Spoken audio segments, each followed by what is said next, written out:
Student, एक तो अब अपने को लेना है न्यूरोगिलिया का टॉपिक लेना है, जो गिलिया सेल या न्यूरोगिलिया सेल के बारे में लेना है। और दूसरा एनसीईआरटी के डेटा बचे हुए हैं बहुत ज़्यादा, जो कनेक्टिव टिश्यू और नर्वस टिश्यू दोनों को ही डेटा बचे हुए हैं एनसीईआरटी के। वो क्या क्या बचे हुए हैं वो स्टार्ट कर रहा हूँ, फिर लास्ट में न्यूरोगिलिया लूँगा। सॉरी।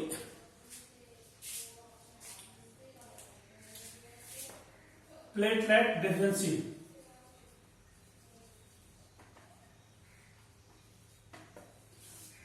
प्लेटलेट की अगर कमी हो जाए तो खून जमेगा नहीं, खून बहेगा, शरीर से ज्यादा बहता जाएगा। जो प्लेटलेट डेफिशिएंसी से blood clotting disorder, excessive blood loss,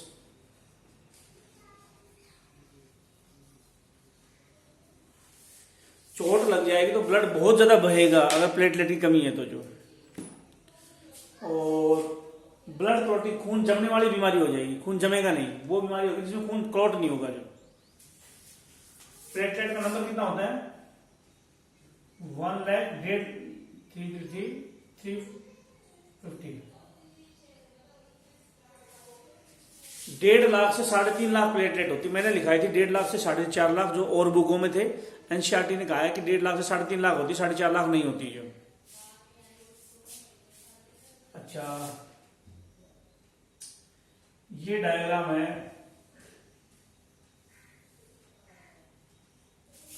किसके डायग्राम है ये?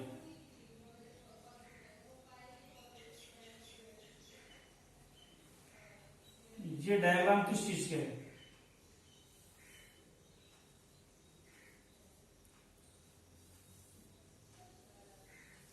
ये प्लेटलेट का डायग्राम है, ये आरबीसी का डायग्राम है, ये डब्ल्यूबीसी का डायग्राम है।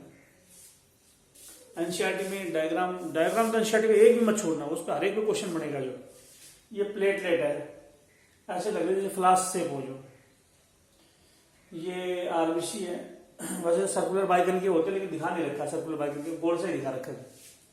डब्ल्यूबीसी तो 5 न्यूक्लियस के अकॉर्डिंग बताया कि न्यूक्लियस के अंदर लोब ज्यादा हो तो ऐसी शेप के होगा डब्ल्यूबीसी होंगे। तो इस तरह से ये दे रखेंगे। बॉडी ब्लड की कौन सी सेल है जो रेडिएशन से सबसे ज्यादा रेजिस्टेंट है, रेडिएशन का अफेक्ट नहीं होता? Platelet. Least sensitive cell, cell of blood for radiation.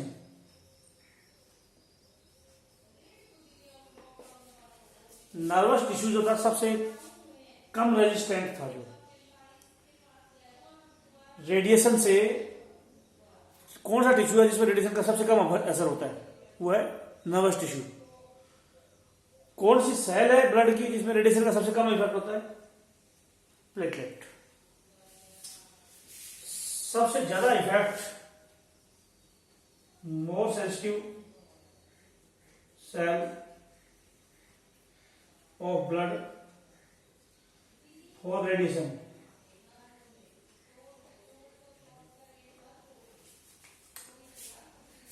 कौन सा सेंसिटिव सेल है जो सबसे ज्यादा सेंसिटिव सेल ब्लड की कौन सी है? डब्ल्यूबीसी। क्योंकि न्यूक्लियस है, न्यूक्लियस की वजह से सेंसिटिविटी ज्यादा होती है। लेकिन टिश्यू कौन सा है जो सबसे ज्यादा सेंसिटिव है? तो वो बोन मैरो था। जो तो ये डायग्राम भी ले रखे। जो आरबीसी की अगर मैं बात करूं,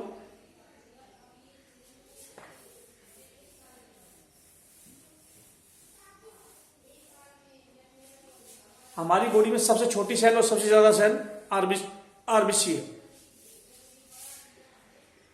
आरबीसी जो है smallest and most abundant cell of the body. Body की सबसे छोटी सेल और सबसे ज्यादा सेल, सबसे छोटी सबसे ज्यादा सेल बॉडी में आरबीसी होते हैं। आरबीसी में 100 ml ब्लड में कितनी ग्राम हीमोग्लोबिन होती है?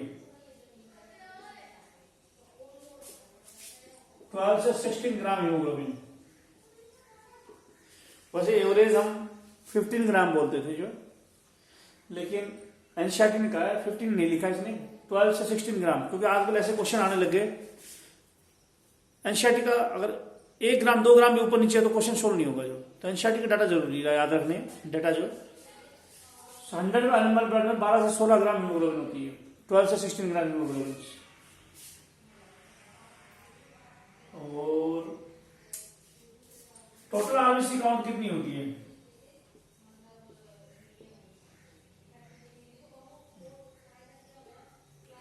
टोटल आरबीसी काउंट कितनी होती है? तो मैंने कितनी बताई थी टोटल आरबीसी काउंट? 5 मिलियन बताई थी मैंने मेल में, 4.5 मिलियन बताई फीमेल में। लेकिन एनसीईआरटी ने क्या कहा है, 5 मिलियन से लेके 5.5 मिलियन। टोटल आरबीसी 5 मिलियन से 5.5 मिलियन है। टोटल आरबीसी काउंट जो है 5 मिलियन से 5.5 मिलियन है टोटल आरबीसी काउंट। तो यानी हमने लिए थे 4.5 से 5 मिलियन, फीमेल में 4.5 मिलियन, मेल में 5 मिलियन।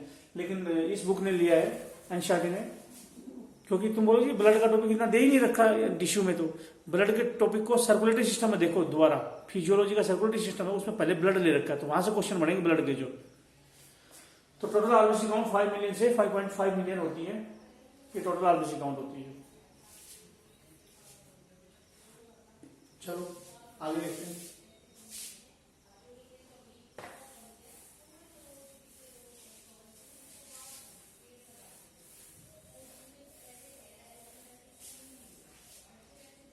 टोटल आरबीसी काउंट भी हो गई जो है।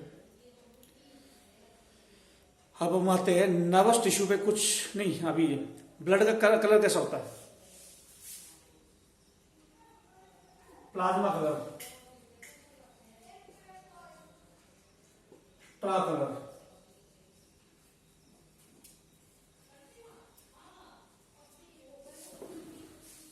प्लाज्मा का कलर स्ट्रा जैसा होता है, स्ट्रा घास होती है ब्राउन कलर की जो, तो प्लाज्मा का कलर स्ट्रा कलर का होता है जो। ब्लड में 55% प्लाज्मा होती है और 45% फॉरेन एलिमेंट होते हैं। ब्लड में 55% प्लाज्मा होती है, 45% तीनों सेल होते हैं जिनको फॉरेन एलिमेंट बोलते हैं, आरबीसी, डब्ल्यूबीसी, प्लेटलेट्स। और इसमें 90% 92% वाटर होती है, 90 से 92% वाटर होता है, 6-7% प्रोटीन होती है। ये एनसीईआरटी कुछ डेटा थे जो मैंने करवाए हैं। अब नर्वस टिश्यू पे एक पैराग्राफ लिख रखा है पूरा एनसीईआरटी में नर्वस टिश्यू के ऊपर जो, तो वो क्या है बताता हूं जो।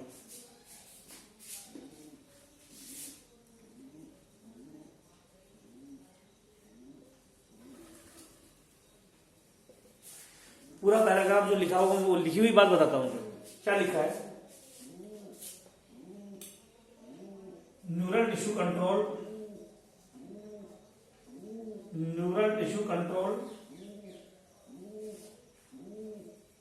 Responsiveness of the body against change in environment।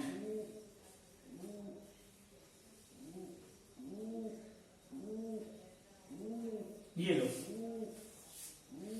अगर एनवायरमेंट में चेंज आ गया है, बाहर एनवायरमेंट में सर्दी है या गर्मी चेंज आ गया, तो हमारी बॉडी रेस्पॉन्ड करेगी उसको। जो सर्दी है तो कांपने लग जाएगी हीट बनाने के लिए, गर्मी है तो पसीने आएंगे। जब बाहर एनवायरमेंट में चेंज आता है तो बॉडी रेस्पॉन्ड करती है, और सारे रेस्पॉन्स को कंट्रोल नर्वस सिस्टम कंट्रोल करता है। न्यूरल टिश्यू या नर्वस टिश्यू कंट्रोल करता है रेस्पॉन्स को, जो बॉडी का जो रेस्पॉन्स है उसको कंट्रोल करता है अगर चेंज एनवायरमेंट। बाहर एनवायरमेंट में जो चेंज आएगा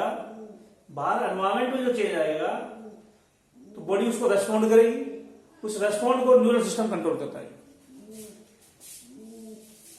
इसके अलावा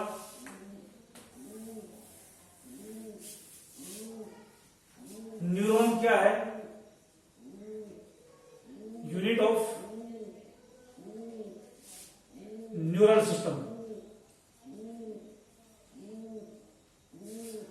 हमने कहा था structural functional unit neural system की न्यूरॉन होती है। इसने सिर्फ नॉर्मल कहा है unit of neurons, unit of neural system, neural system की यूनिट न्यूरॉन। न्यूरॉन एक्साइटेबल होते हैं जो, एक्साइटेबल का मतलब उसमें डीपोलराइजेशन हो सकता है, चार्ज का डिफरेंस आ सकता है, जो एक्साइटेबल होती है। न्यूरोग्लिया सेल्स प्रोटेक्ट भी करती है। पहले मैं इसमें थोड़ा सा इसमें दिक्कत आ रही है जो वीडियो में, जो मैं थोड़ा चेक कर लेता वीडियो को।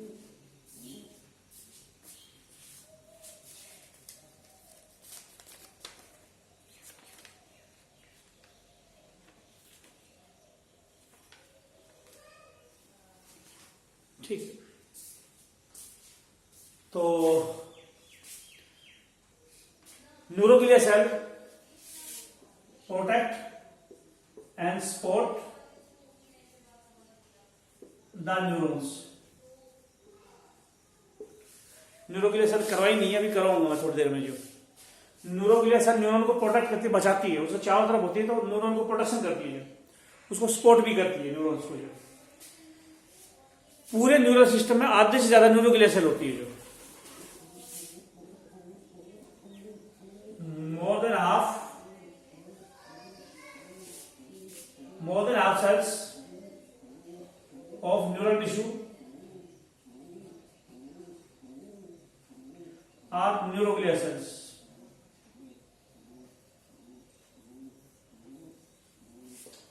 आधे से ज्यादा सेल नर्वस टिश्यू में न्यूरोग्लिया सेल होती है।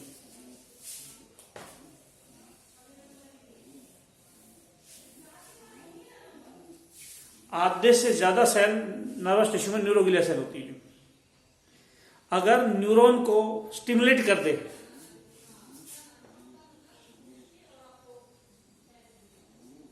If we stimulate the neuron, electrical disturbance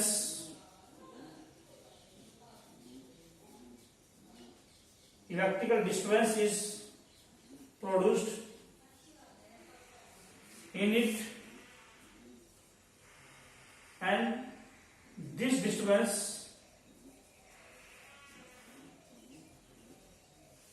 is spreaded in neuron।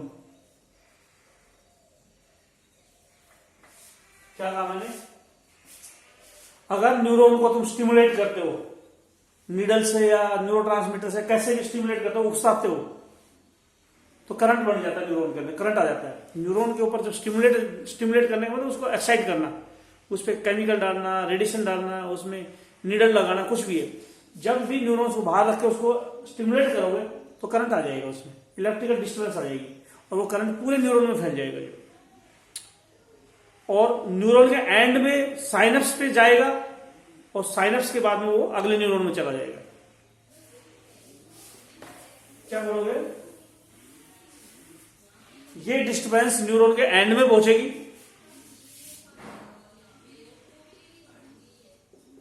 This disturbance is reach to neuron ending and excite or inhibit other neuron।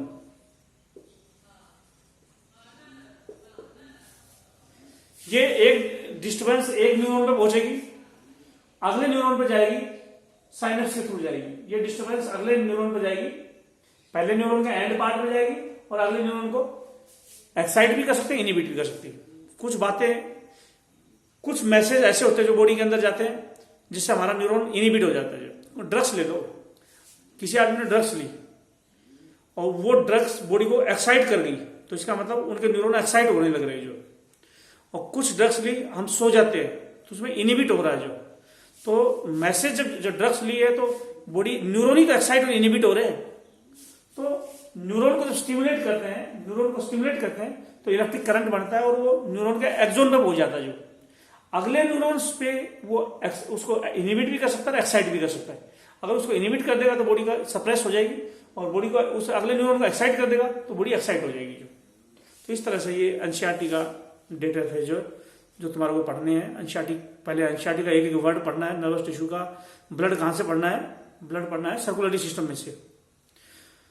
तो कनेक्टिव टिश्यू पढ़ो NCERT में, neural tissue पढ़ो और blood पढ़ो circulatory system में से NCERT से, और फिर उसके बाद तुम नोटबुक पढ़नी स्टार्ट करो। जो अब न्यूरोग्लिया सेल बच गई है वो मैं करा रहा हूँ। बस लास्ट टॉपिक है न्यूरोग्लिया सेल का।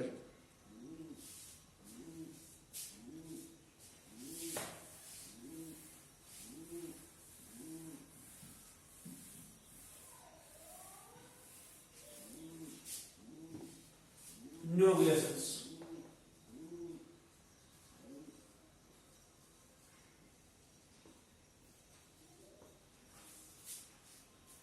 न्यूरोग्लिया सेल्स को ग्लिया सेल भी बोलते हैं।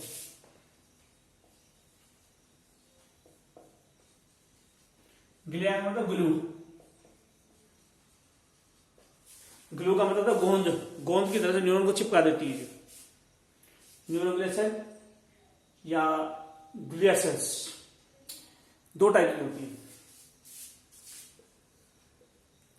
मैक्रोग्लिया cell,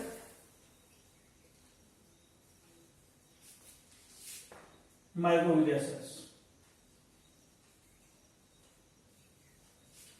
microglia cell smallest neuroglia cell है,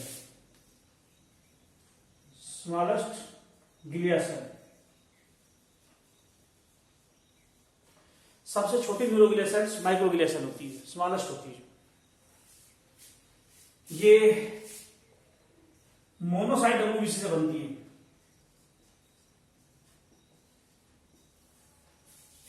और मोनोसाइट ब्लड से बना है, ब्लड की सेल मीजोडर्मल है, तो माइक्रोग्लिया सेल भी मीजोडर्मल है।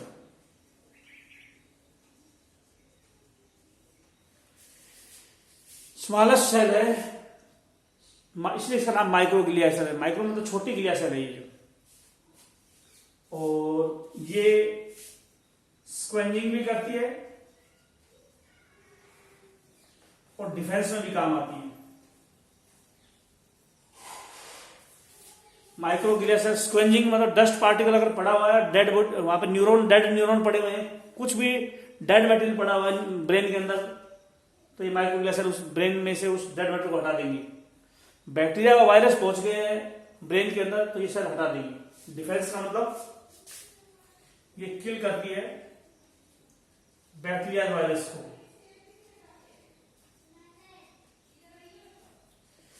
माइक्रोग्लिया सेल बैक्टीरिया वायरस को मार सकती है। जो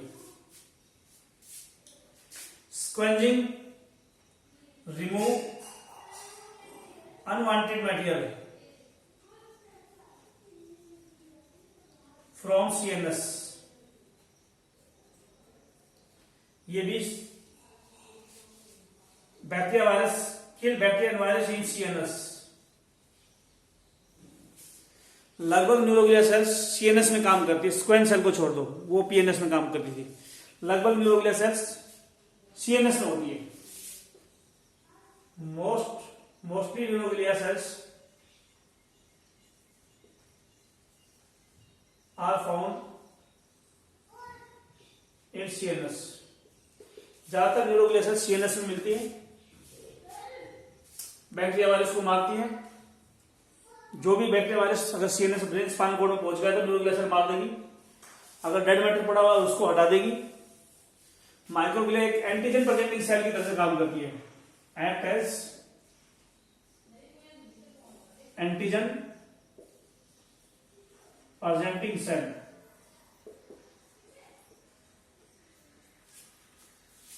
माइक्रोग्लिया सेल हमारी बॉडी में जब भी बैक्टीरिया वायरस जाते हैं तो एक सेल होती है एपीसी, वो सेल एक्टिवेट होती है और वो टी सेल को एक्टिवेट कर देती है और टी सेल माइक्रो को मार देती है। तो ये फैगोसाइटोसिस से खुद मारेगी भी, माइक्रोग्लिया सेल फैगोसाइटोसिस करेगी। जो ब्रेन की फैगोसाइटोटिक सेल है माइक्रोग्लिया सेल्स, ब्रेन की फैगोसाइटोसिस करने वाली सेल है, ब्रेन की फैगोसाइटोसिस करने वाली सेल है माइक्रोग्लिया सेल्स। ब्रेन के अंदर स्पाइनल कॉर्ड के अंदर बैक्टीरिया फंगस वायरस को मार देगी ये सेल। तो न्यूरोग्लिया सेल फैगोसाइटोसिस कर सकती है। जो मोनोसाइट से बनी भाई, मोनोसाइट तो फैगोसाइटोसिस करता ही है, तो ये भी फैगोसाइटोसिस करेगी। मोनोसाइट से मैक्रोफेज बनती है, वो भी फैगोसाइटोसिस करती है। मोनोसाइट से जो भी बनेगी फैगोसाइटोसिस करेगी जो, तो मोनोसाइट से बनी है फैगोसाइटोसिस कर रही है। और इसलिए ये खुद भी मारती है बैक्टीरिया वायरस को, और खुद एंटीजन प्रेजेंटिंग सेल की तरह से काम करती है, और टी सेल को एक्टिवेट करती है। जो एंटीजन को पकड़ेगी, एंटीजन बैक्टीरिया वायरस को बोल देते हैं, जिससे एंटीबॉडी बनती है, तो बैक्टीरिया वायरस को पकड़ेगी और टी सेल को दिखा देगी, टी सेल फिर उसको मार देगी माइक्रोब्स को। तो ऐसी सेल जो बी सेल और टी सेल को एक्टिवेट करे, एपीसी बोलते हैं, जो एंटीजन प्रेजेंटिंग सेल। तो ये किस तरह से काम करेगी? माइक्रोग्लिया सेल्स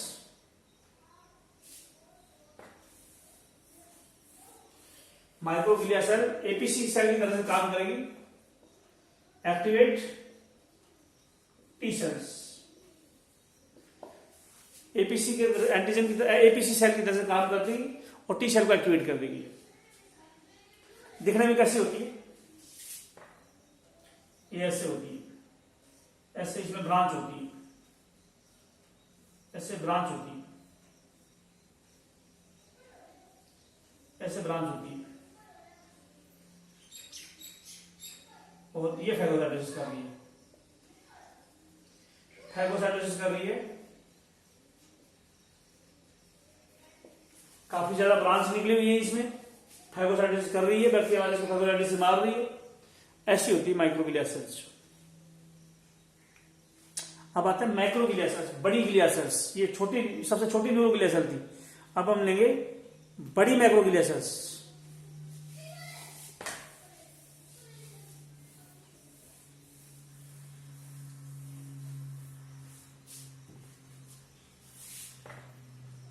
मैक्रोग्लिया सेल्स हम बोलेंगे ये दो टाइप की होगी, ओलिगोडेंड्रोसाइट, एस्ट्रोसाइट। ये सारा क्लासिफिकेशन शुरू में डाल सकते हो। न्यूरोग्लिया की टाइप होगी माइक्रोग्लिया, मैक्रोग्लिया। मैक्रोग्लिया की टाइप होगी ओलिगोसाइट, एस्ट्रोसाइट। एस्ट्रोसाइट की टाइप होगी फाइब्रस एस्ट्रोसाइट, प्रोटोप्लाज्मिक एस्ट्रोसाइट।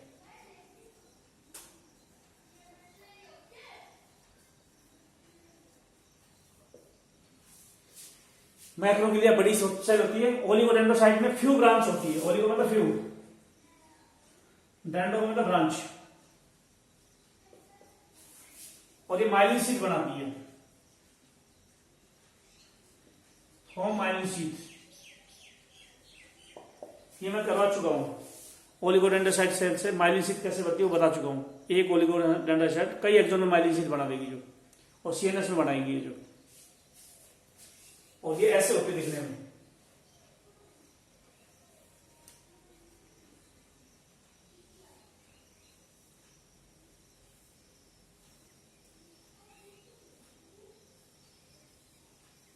ये थोड़ी ब्रांच है इसमें, फ्यू ब्रांच है, ये एक्सोन डेंड्रोन नहीं, वैसी ब्रांच है, ये थोड़ी ब्रांच है, और ये एक्सोन पे क्या बनाने लग रही है? माइलिन शीट बना रही है।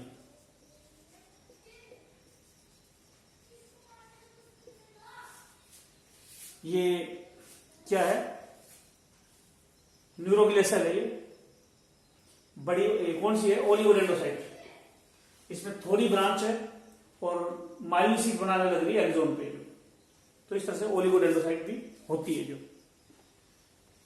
तीसरे पे आते हैं,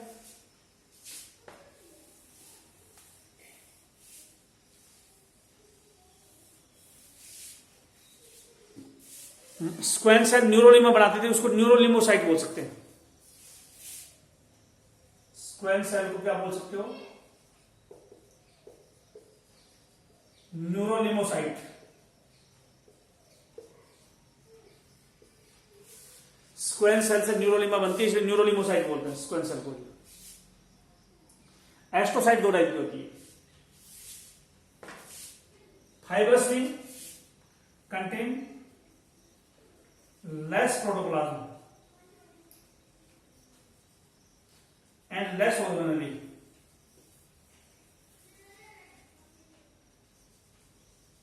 Photoplasmic में more cytoplasm या more protoplasm and more organelle.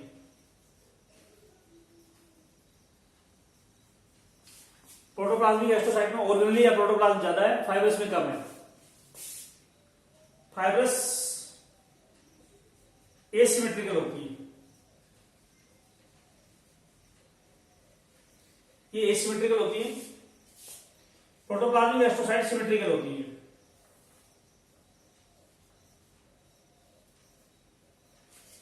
Fibrous astrocyte asymmetrical होती है, ये प्रोटोप्लाज्मिक रेडियल सिमेट्रिकल होती है. Protoplasmic astrocyte found in grey matter. Fibrous astrocyte found in white matter.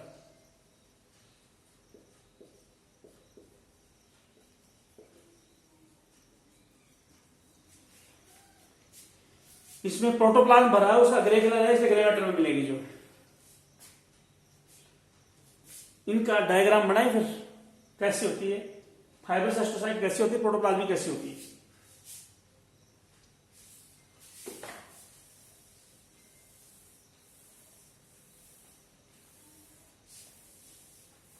Fibrous कैसी होती है, ऐसे होती है फाइब्रस.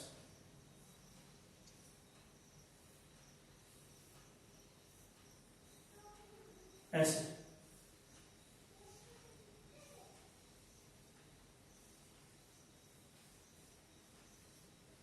ऐसे. एस्ट्रोसाइट स्टार शेप होती है. एस्ट्रोसाइट स्टार शेप होती है. देखो स्टार जैसी है, और ये फाइबर ही फाइबर निकले हुए इसमें. कम साइटोप्लाज्म में फाइबर निकले हुए, कई कम साइटोप्लाज्म में. प्रोटोप्लाज्म का मतलब होता है न्यूक्लियस और साइटोप्लाज्म. प्रोटोप्लाज्म का मतलब होता है न्यूक्लियस साइटोप्लाज्म. प्रोटोप्लाज्म कम है और फाइब्रस है, फाइबर जैसी ब्रांच निकलेगी. स्टार शेप है इसलिए एस्ट्रोसाइट, फाइबर है इसलिए फाइब्रस. जबकि ये तो होगी फाइब्रस, फाइब्रस एस्ट्रोसाइट होगी. Fibrous astrocyte. दूसरी होती है ऐसे, ऐसे मुड़ी हुई होती है.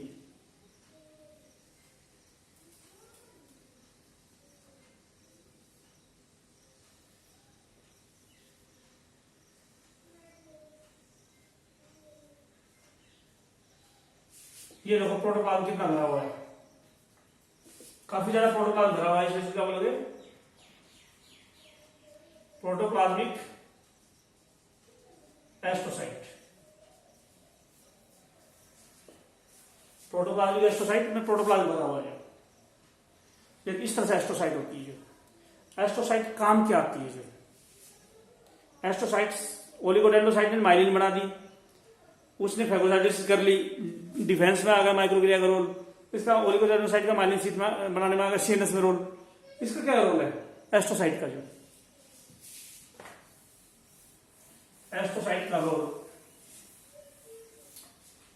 कुछ ब्लड वेसल होती है हमारी बॉडी में, कुछ ब्लड वेसल होती है हमारी बॉडी में.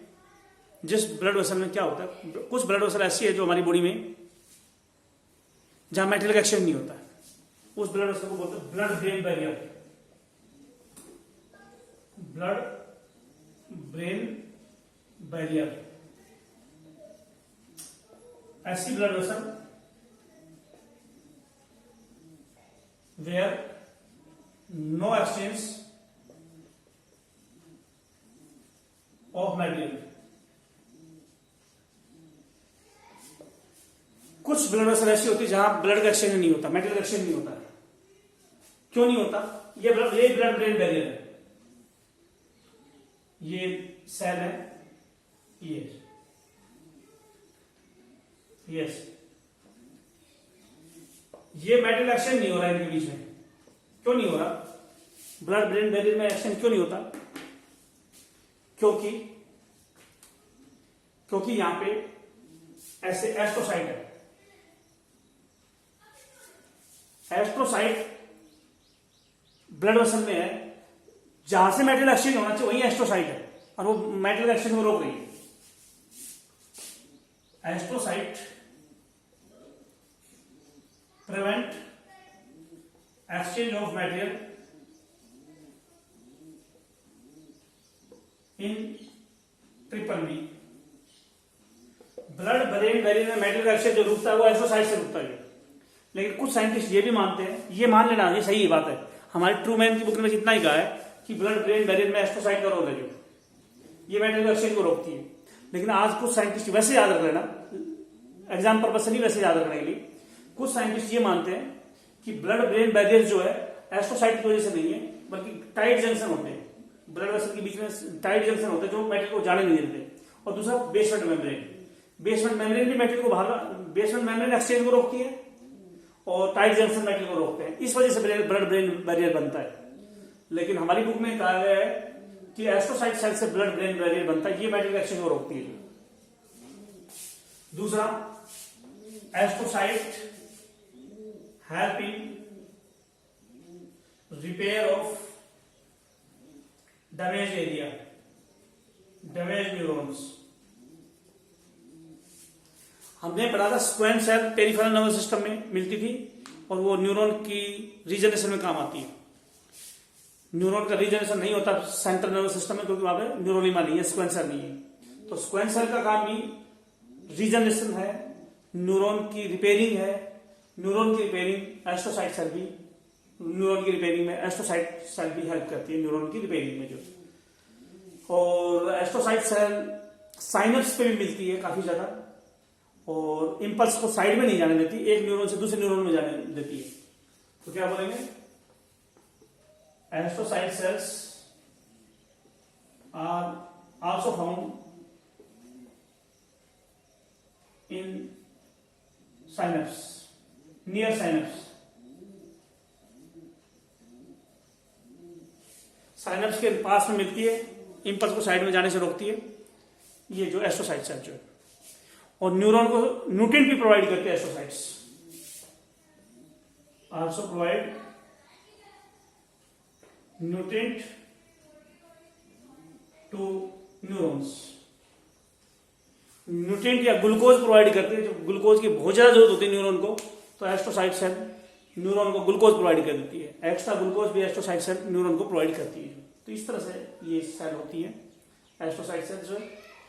वैसे न्यूरोट्रांसमीटर सिर्फ न्यूरॉन से रिलीज होते हैं, आगे के लिए याद रखना, यहां मत रखना, ये मत याद रखना। न्यूट्रिएंट वाला भी फंक्शन है, तो मेन तो ब्लड ब्रेन बैरियर और रिपेयर, ये याद रखना एस्ट्रोसाइट में।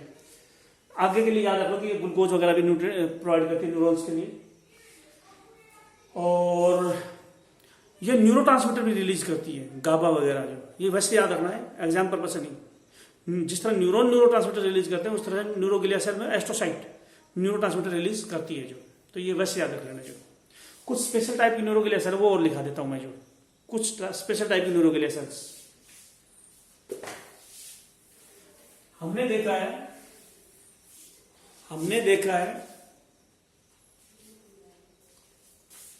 देखा है कि न्यूरोग्लिया सेल्स कहां मिलती है, सीएनएस में मोस्टली, जो ब्रेन स्पाइनल कॉर्ड में मिलती है मोस्टली, जो स्क्वेंट सेल वगैरह जिसको न्यूरोलिमोसाइट को कहा, न्यूरोलिमा बनाती, वो उसमें मिलती थी। किसमें, न्यूरोलिमोसाइट, न्यूरोलिमा पेरिफेरल नर्वस सिस्टम में मिलती थी। लेकिन कुछ न्यूरोग्लिया सेल और हैं जो दूसरे ऑर्गन में, ब्रेन स्पाइनल कॉर्ड के या नर्व्स के बाहर है, दूसरी जगह पे, अलग जगह पे, टिश्यू ही अलग है जहां पे न्यूरोग्लिया सेल मिल रही है। कौन कौन सी, सुनो, पिट्यूटरी साइट, ये न्यूरोग्लिया सेल्स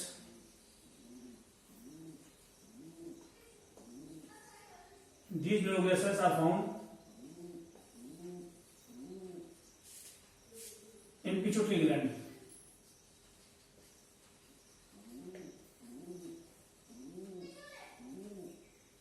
पिट्यूटरी ग्लैंड में मिलती है, साइट में तो सेल। वैसे याद रखना, न्यूरॉन से 10 टाइम ज्यादा होती है neuroglia cells, 10 time more neuroglial cells than neurons, यानी 1000 बिलियन, 100 बिलियन तो न्यूरॉन होते हैं। जो न्यूरॉन 100 बिलियन है और 10 टाइम ज्यादा है न्यूरोग्लिया, तो 1000 बिलियन होगी। और 1000 बिलियन को क्या बोलते हो? 1 ट्रिलियन। 1 ट्रिलियन न्यूरोग्लिया सेल होती है। 100 बिलियन न्यूरॉन है, उससे 10 टाइम ज्यादा न्यूरोग्लिया सेल है, तो 1 ट्रिलियन न्यूरोग्लिया सेल होगी।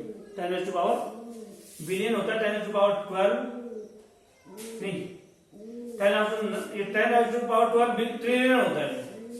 बिलियन तो कितना होता है? 10⁻9। मिलियन होता है 10⁻6।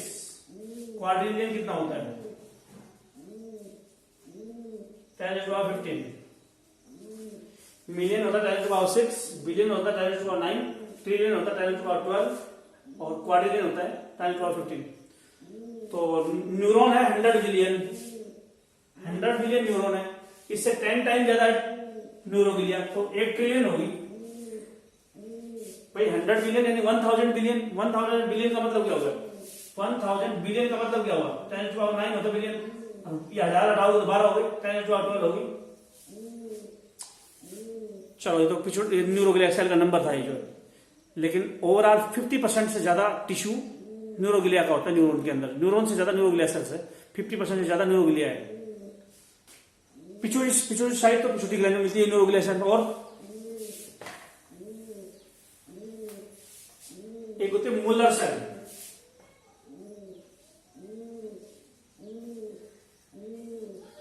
मूलर सेल ये है न्यूरोग्लिया ऑफ आई रेटिना। और ये मैक्रोग्लिया है। कौन सी न्यूरोग्लिया है? पिछुड़ी साइड मूलर सेल, ये मैक्रोग्लिया है, माइक्रोग्लिया नहीं है जो। तो मूलर सेल, मूलर साइंटिस्ट ने बताइए, आई की रेटिना में, पिछुटरी ग्लैंड में pituitary side.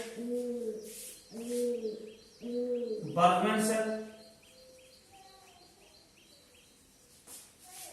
These are neuroglia of cerebellum.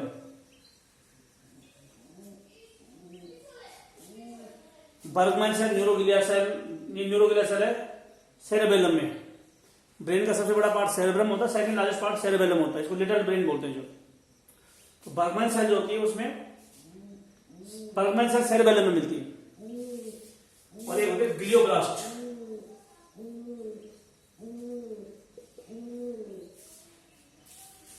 ग्लियोब्लास्ट वो सेल है जो न्यूरोग्लिया को बनाता है। न्यूरोग्लिया को बनाने वाली सेल को ग्लियोब्लास्ट सेल बोलते हैं। These cells form neuroglia. पढ़ते ना, ब्लास्ट, ओस्टियोब्लास्ट बोन बनाती है, कॉन्डोब्लास्ट कार्टिलेज बनाती है, न्यूरोब्लास्ट न्यूरॉन बनाती है, ग्लियोब्लास्ट ग्लिया सेल बनाती है। तो ये था टॉपिक इसका। अब मेरे हिसाब से मैंने नर्वस सिस्टम कंप्लीट कर दिया जो है, और 4-5 दिन है, डाउट में ले लो मेरे से, कुछ पूछना चाहो तो। और जिस जिस चैप्टर को ज़्यादा डिटेल करवाने को मेरे को बता दो, उसको डिटेल में और ले लूँगा मैं जो, क्योंकि अपने पास 4-5 दिन तो तुम्हारे को खुद सेल्फ स्टडी के लिए भी चाहिए। लास्ट वाले दिन थोड़ी टॉपिक कंप्लीट होना चाहिए, अब तुम्हारे को सेल्फ स्टडी के लिए भी टाइम चाहिए जो। तो कोई चीज़ ज़्यादा डिटेल में चाहिए तो मेरे को बता देना, मैं उसको ज़्यादा डिटेल में ले लूँगा। और इस वीडियो को मैं यही रोक रहा हूँ जो, ठीक है बेटा।